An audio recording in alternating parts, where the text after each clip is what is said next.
Hi, I'm Vig with Local Rings Podcast. I'm here with Casey Chimera, and we are at Florida Deathmatch Carnival. And you are the other half of the APW Tag Team Champions. Dog, I just got here, bro. I'm not gonna lie. Like, I just walked in here and homie was like, "Hey, we don't want the other team to have them, so we'll give them to you guys first." And then they're trying to put me in the situation where I don't even know the guy. Like, I'm gonna be honest with you. I'm gonna keep it 100% transparent with you.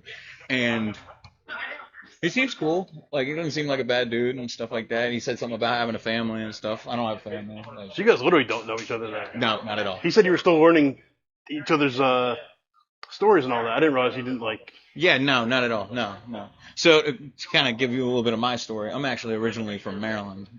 Like I'm from up north in a little town called Shangri-La. Shangri-La. Shout out to Shangri-La. Uh, but yeah, they just throw this on me, and it's all day, every day for me. That's just always been my thing. I just say all day. Everybody says every day, and once you hear it, you'll never forget it. All right. So I'll be at the show tomorrow, so I'm looking forward to seeing you guys. I missed the last one. I didn't even show up to the last one. So I had so much crap to deal with and stuff. See, Ashton knows me. Like, I could be wearing a tag title right now. I don't know how to wrestle, so that would probably not be a great thing, but. Well, I know how to beat the living piss out of people. Like, that's what I know how to do. Like, I'm a chimera. I'm a little crazy, so. And I'm excited, actually, because I'm not, like, I've actually dealt with Nikki Lee before, so this is a nice opportunity to get my hands back on him again. After that, him and that shy guy, fly guy, Jimmy, whatever his face is. I can't even remember off the top of my head, but yeah, don't think I forgot, Nikki. Don't think I forgot, Nikki. You really think I forgot? Nah, nah, nah, nah, nah, nah. We don't forget nothing like that. Mm-mm. But I'll let you know off the bat. It's gonna be crazy. It's gonna have some carnage. We're gonna have some fun. All right. I know you're looking forward to it. I am. Oh yeah. So are you wrestling tonight in the death match? Hell no. I've had my fair share of death matches, and I'll do that shit when I go back home. But I'd love to get a part of this Florida Deathmatch Carnival at some point. It's a fun group. I mentioned in the last interview, like, there is no ring, no rules, no ropes tonight. How long you been following these guys? Since the last show. Oh, okay. So I just started the podcast in January, and I go to as many shows as I can. Yeah. Because I got to put in the same what you guys do to make this thing successful. No, I completely understand, man. I appreciate you for that and stuff. I know Nicky from back in the day. He said something about being out this way, and I want an opportunity to kick his ass anytime I can. So it is what it is. But in the long general consensus, to get out of kayfabe a little bit, I love Nicky. Nicky's a good guy. Well, like a lot of these guys, I haven't even met them until today, and a lot of them are good peoples and stuff. But me and Nicky go way back. It's a really great community. Which I didn't realize every town has its own wrestling community and promotion. Well, that's the thing. You got to understand it. Like deathmatch and stuff, that kind of brings everybody together because there's always the edgier like characters that happen to be in all different forms of federations or whatever groups that you want to pit them with and stuff. You got to be a little crazy to be okay being slammed around on concrete. Yeah, I've Russian leg sweep guys on the concrete. I've took DDTs on the light bulbs, like light tubes. That was fun. Light tubes aren't bad. Those suck. What, I've been hit with a kendo stick. Oh, it's not a good time. Oh no. See, the saying and like back in the day, a couple years ago, I actually got to meet Bill Alfonso, the old Fonzie. He used to walk. He does shows around here. Really? Gary Wolf, the Pitbull #1 from ECW. Yeah. Brings him to his promotions up in like an hour north. UPW or UFW. But I met Bill was just chilling the last show I went to. Oh yeah, Fonz is cool as hell, man. He signed one of my kendo sticks. Mick Foley's at the next show. Oh, that's awesome, man. So I've actually been around the block up north and stuff. You ever heard of POR, the stunt show? Mm-mm. Oh man, they're great. They're based outside of West Virginia, but they're so basically you ever heard of JJ Escobar, Tarzan Duran, any of the guys like those? JJ sounds familiar. JJ Escobar. They had an episode of him recently. There was an episode of Beavis and Butthead, and they were mentioned on the show, and they were like, "Look, it's JJ Escobar," and he's like, "Who's that?" Some dude with a sock on his head. Pure Beavis and Butthead stuff. Mike Judge went crazy with that, but He did a really good job with the remake. Like I grew up with the original and just started watching the remake recently, so I didn't think you'd still have that it factor to it. you like Batman? Who? You like Batman? I like his villains more than him. Watch the animated series and then come back to me. All right. So it's what got you into wrestling to start with? Huh? What got you into wrestling?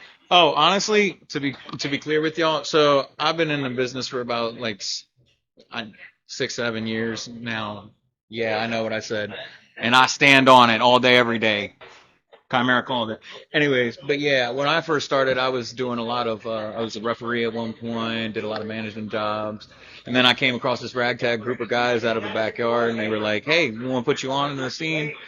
Taught me as much as they could, and I learned through trial and error. I like to get my hands dirty, go to a lot of different shows and stuff like that.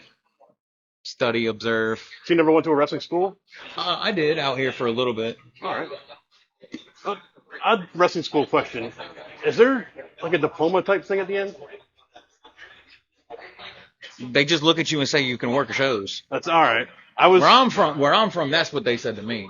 I They were follow like, a "You're couple good enough schools to on work shows." TikTok, and they did a big ceremony where they handed a couple guys a piece of paper. It's like, Well, they do that for some of the schools because it's like there's more of like it's the ambiance of, oh my gosh, I finally reached that threshold where somebody can safely work me and I can do all these moves at the most safest capacity and nobody gets hurt. all right, so you're not getting booked and like, let me see your paperwork, and they're like, here's my Well, diploma that I passed. most shows do require licensed like workers and shit like So there is that. an actual license for this? Yeah, I actually have All my right. license from back home.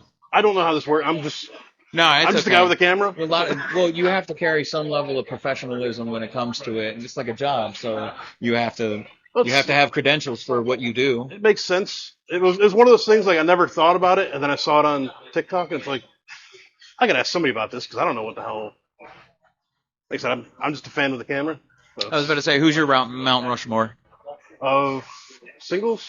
Yeah, professional wrestlers. Depends on how I got to do it. Sean and Taker are my 1A, 1B. And then if they count as two, LOD. I'll take that. It's the guys rush! I love it. they're all the guys I grew up with. Like Sean, I think is the greatest performer. Taker's the greatest character. And LOD is, how do you not love LOD? Like, You can't be wrong with Hawk and Animal. Even when Heidenreich took over for the spot for what's his face? I was happy with draws way back when. Oh my God, that's it. I was born in '99, brother. It's like beyond me.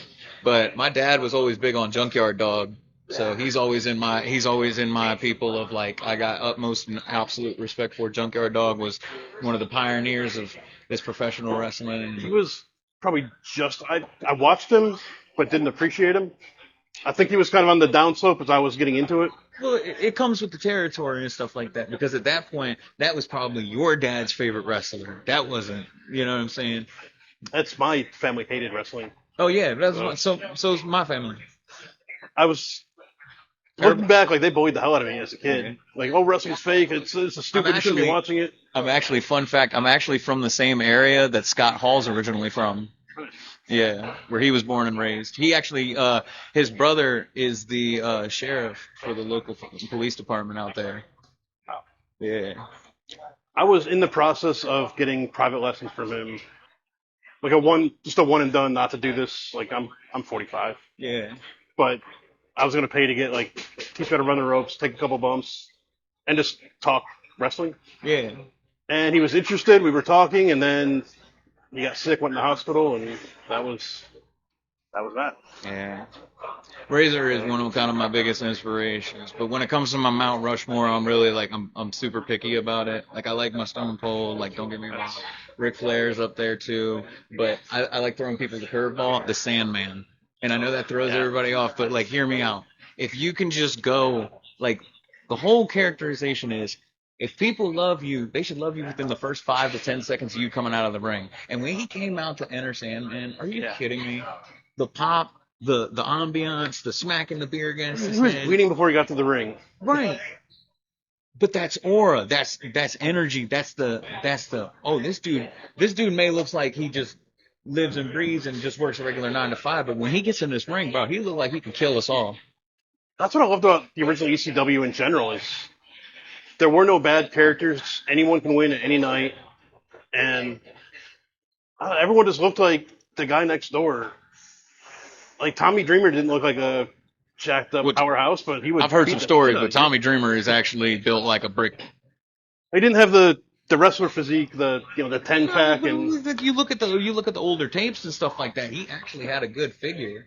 It's just, you know what I'm saying. You eat a little bit too much and you don't yeah, watch what you eat. You get a little belly. yeah. But people I'm people aware. be forget. Hey, look, most of the strongest men that I used to know back up north were built with a barrel chest, Yeah. but they had broad arms, broad legs.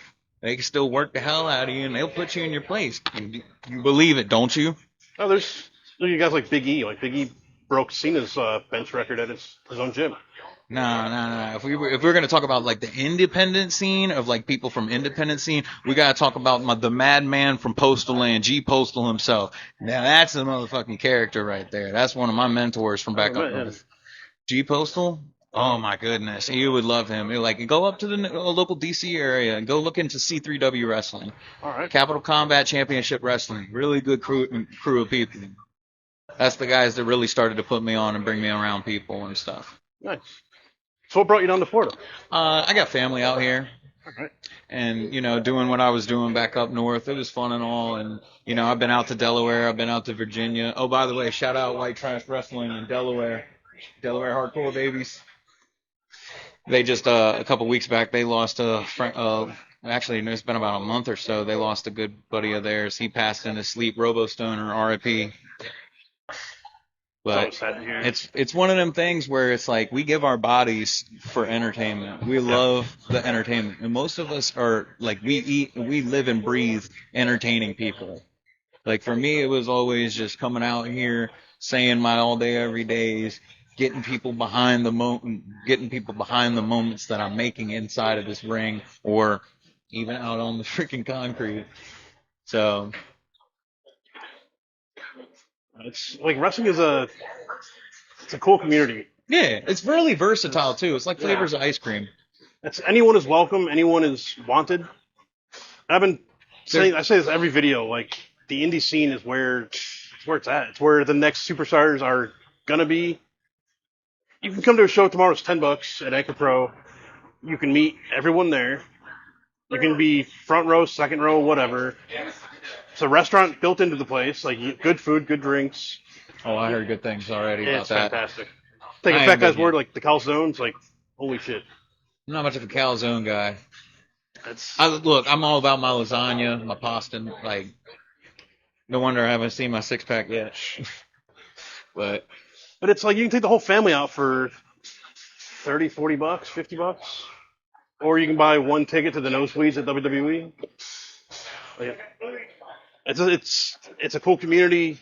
I said you get to meet everybody if that's what you want to do. You can be part of the you got to show. think about the affordability of things nowadays. You know what I mean? Like, with the way shit's going and the way these gas prices are, most people only want to spend like maybe 10, $15 to go out to some little show or like hang out. But if it's local enough to their environment and the people around them, most people take advantage of that.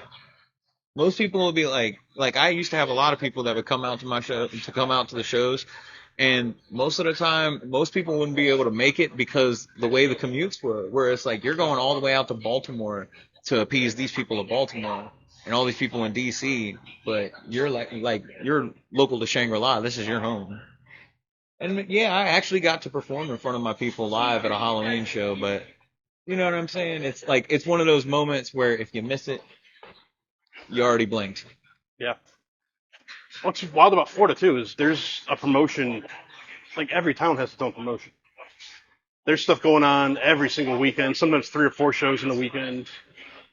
It's not hard to find something somewhere. Yeah. And if you find that one wrestler that you connect with, you hear their story or see him talk in the ring, maybe you love him and you want to support him. Maybe you hate him, you just want to boo the shit out of him. That's Like, valid. it's $10. You go and have a good time. You can scream your heart out. They'll probably interact back with you. And Don't you'll go have to a blast, too. POR. Don't go to POR if you want to say that. I've seen moments. There was a dude. There was one time I seen this match. The dude was literally about to shoot up, Homie takes the needle and stabs the guy through the mouth with it. It's freaking awesome. POR, yo, shout out POR, by the way. Shout out JJ Escobar. Shout out Kevin Chaos, my boy Kevin Chaos. Shout out Mickey Knuckles, the baddest auntie in the world. She was Don't at the kill last me. FLDMC. Really? Mickey's coming out here? She was at the last show a few months ago. No kidding. Yeah. Ah, and I miss seeing auntie. I ain't seen auntie in a minute. That was my first time seeing her. She is badass. Like, she's brutal. She don't fucking play around. Not at all. I love it. It's a badass. But yeah, I haven't had the pleasure of working her yet. I'd love to wrestle her. She seems amazing. Her, Tarzan Duran. There's a lot of people on my list still. Before I left Maryland, actually, I got to wrestle one of my boys, Deathmatch Daddy, Jesse Daniels. If you ever heard of him, That sounds familiar. he's one half of the Juggalo Fight Club. With Sicko? MF and Dirty. Nope. Oh wait, no, Dirty hasn't been to POR like that. I think he went to one show. Oh damn. But nah, Jesse Daniels. Well, you probably heard of Lil Sicko then. He was at the last FLDMC. Yeah, I love Lil Sicko. He was great dude. He stole the show to me. Like, he was cool. Oh yeah, I've seen that dude do a Spanish fly off the top rope with a dude that I know for a fact has never done a Spanish fly a day in his life. But the kid is a stunt man. I love Carson. Shout out Carson. Shout out my boy Carson Reed, boy. He was fantastic. Like, Oh man. seeing FLDMC live, it was just a different. They gave me a mic. I'm making it everybody's problem. They gave you a mic? And then I'm making it everybody's problem. I don't even think I'm in the shop. Yeah, you are. Oh, I am. I don't even know this guy.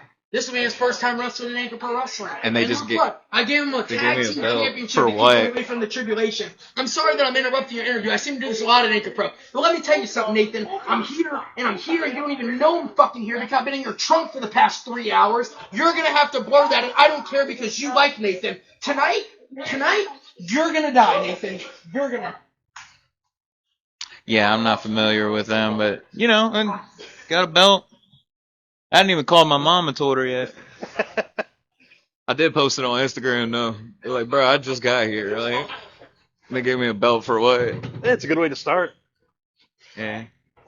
It seems like they're starting to get loud, so I'll try and wrap it here. Oh yeah. Two more questions for you. Okay. Wrestling is all about those big moments. What is your favorite moment in wrestling, whether it's something you've done or something that you saw that inspired you? Okay, so one of my favorite moments that I've ever had in a professional wrestling situation, I was refereeing at the time for a show, and it was a moment where one of the heels, this guy Van Williams, was a postman. He basically, long story short, he plays by his own rules when it comes to a lot of matches. So I ended up getting super kicked and put out for a little bit. He had some shady ref come out and gave him the money. And as soon as I came out, like I restarted the match, turned the referee around, caught him with a stunner. He turns around, caught him with a stunner. Told the babyface pin him. 1, 2, 3. Baltimore power plant done lost their minds. Damn. I got it on video too, honestly. C3W, the world's largest growing professional wrestling in North DC. Go check them out, please. By all means, you're gonna see some characters. We actually have Velveteen Dream as our new C3W champion now. Hey, Yeah, that's cool seeing him still doing stuff. I yeah. haven't heard that name in a couple of years now. He's been doing stuff for MCW out there, All right. MCW Pro Wrestling. I know he's got a lot of business up there. He's really like. Love that dude. Like, Dream, if you're watching this, shout out Velveteen Dream. Me and you. All right. My one complaint about him, he has the worst autograph. It's just a V. Nah, do you know who's got the worst autograph? Violent J, ICP. Because when he signed my kendo stick, it was just.